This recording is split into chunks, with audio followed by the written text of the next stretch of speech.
Vous avez très certainement déjà entendu parler de Kaoru Mitoma, le footballeur japonais qui a refusé un contrat professionnel pour aller étudier à l'université. Mais que savez-vous vraiment de lui? Qu'il a étudié le dribble? Et vous pensez certainement que c'est grâce à sa thèse sur le dribble qu'il s'est imposé en première ligue et est devenu le deuxième dribbleur le plus efficace dans les surfaces adverses, juste derrière un certain Lionel Messi. Mais avez-vous déjà pris connaissance de cette thèse? Savez-vous comment Mitoma l'a élaborée? Qu'est-ce qu'il en a déduit? Qu'est-ce que cela a apporté à son jeu et à lui personnellement? Si vous saviez déjà cela, sachez que nous allons aller beaucoup plus loin dans cette vidéo. Et si vous ne le saviez pas, laissez-moi vous introduire le dribbleur étincelant de Brighton, Kaoru Mitoma.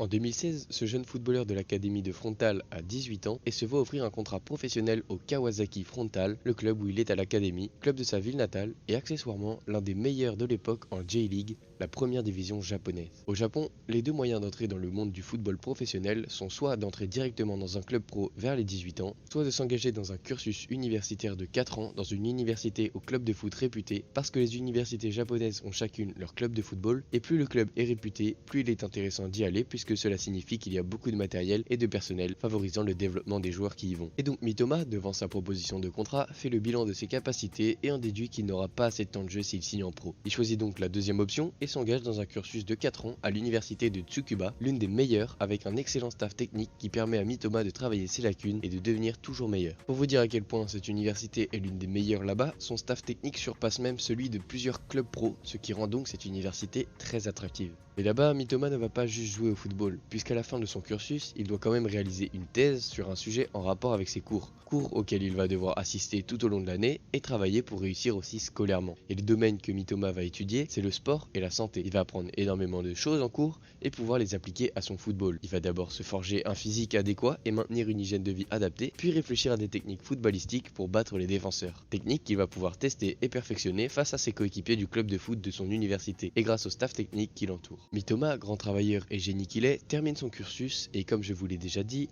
vient le moment de rendre sa thèse qu'il a rédigée pendant ce cursus. Et cette thèse, vous le savez, il l'a rédigée sur le thème du dribble. Dans une interview accordée par le joueur japonais à ESPN, Kaoru Mitoma explique que s'il a choisi le dribble comme sujet de thèse, c'est parce que c'était simple pour lui de parler de cela puisque c'est du football, son sport préféré, et que dribbler est son activité préférée. Et si tout le monde pense que c'est cette thèse qui a fait son jeu et qu'il base tout dessus, détrompez-vous. Il a eu 4 ans pour développer ses techniques et perfectionner son football. Ce n'est pas une seule conclusion qui a fait de lui le dribbleur dévastateur qu'il est. Je peux dire que la thèse n'a presque rien à voir avec mon style de jeu actuel.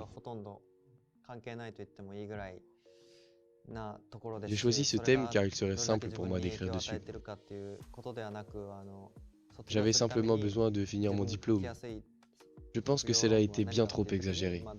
Mais prenons quand même le temps de nous pencher sur cette thèse, puisqu'elle contient des éléments très intéressants que vous pouvez utiliser vous-même si vous jouez au football. Premièrement, voici le document de la thèse. C'est une traduction en anglais puisque Mitoma l'a rédigée en japonais. Et moi, je vais vous la résumer en français. Ça va, vous suivez? Donc pour commencer, chaque thèse présente un objectif. Et ici, l'objectif est de récolter un maximum d'informations sur des situations de 1 contre 1 du côté de l'attaquant. Pour récolter ces informations, Mitoma va se servir de ses coéquipiers de l'équipe de son université. Il va alors créer 2 groupes. D'un côté, les 20% de se considérer comme les meilleurs dribbleurs et de l'autre, les 20% considérés comme les moins bons dribbleurs. Il va ensuite mettre des caméras GoPro sur la tête de ses joueurs et analyser toutes les situations de 1 contre 1 chez les meilleurs et chez les pires pour en déduire ce qui fait qu'un joueur est oui ou non un bon dribbleur.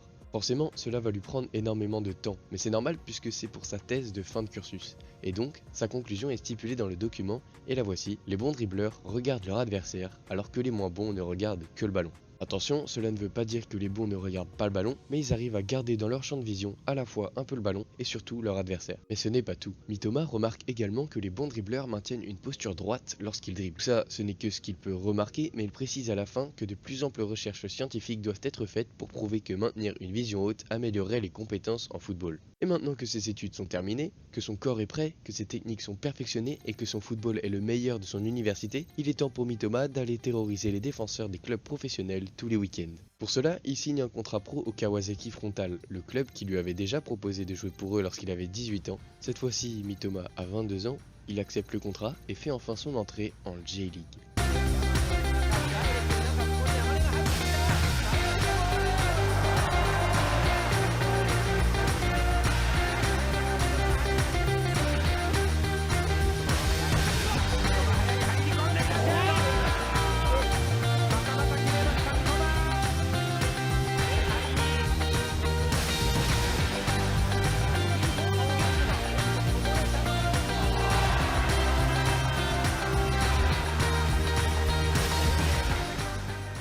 Ces 4 ans à travailler dur pour surpasser ses coéquipiers payent largement en championnat japonais et en Ligue des champions asiatique, puisque Mitoma inscrit un total de 23 buts et 16 passes décisives en 2 saisons et se classe en 5e position des joueurs les plus décisifs de la saison de J-League pour sa première saison en pro, grâce notamment à un titre de meilleur passeur de la saison avec 12 réalisations.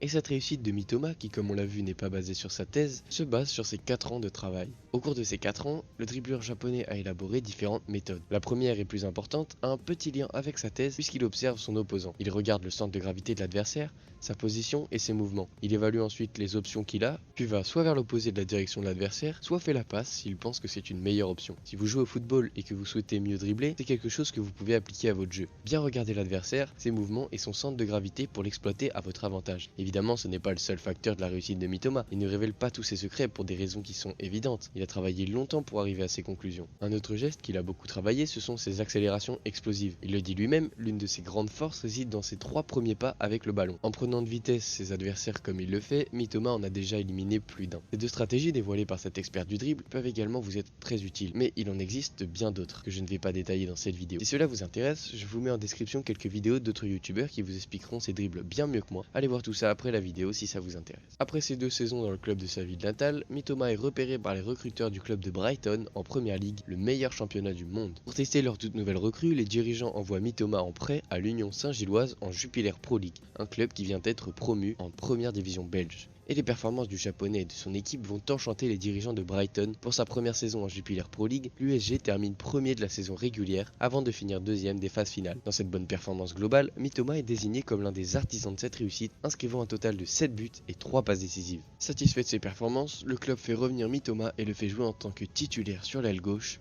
et le dribbleur fait ce qu'il sait faire. Il dribble, il passe et il marque.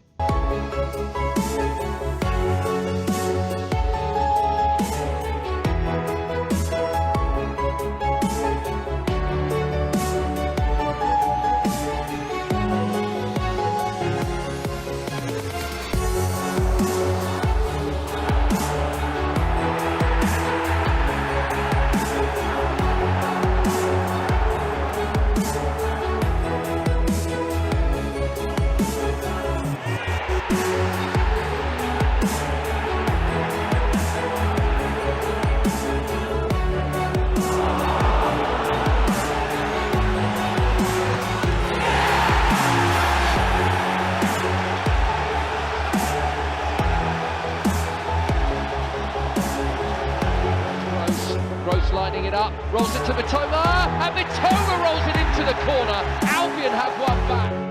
Options left and right. Will he play Mitoma? And he will. Mitoma! 2-1 Albion! Mitoma again! They barely had a sniff in the second half, but...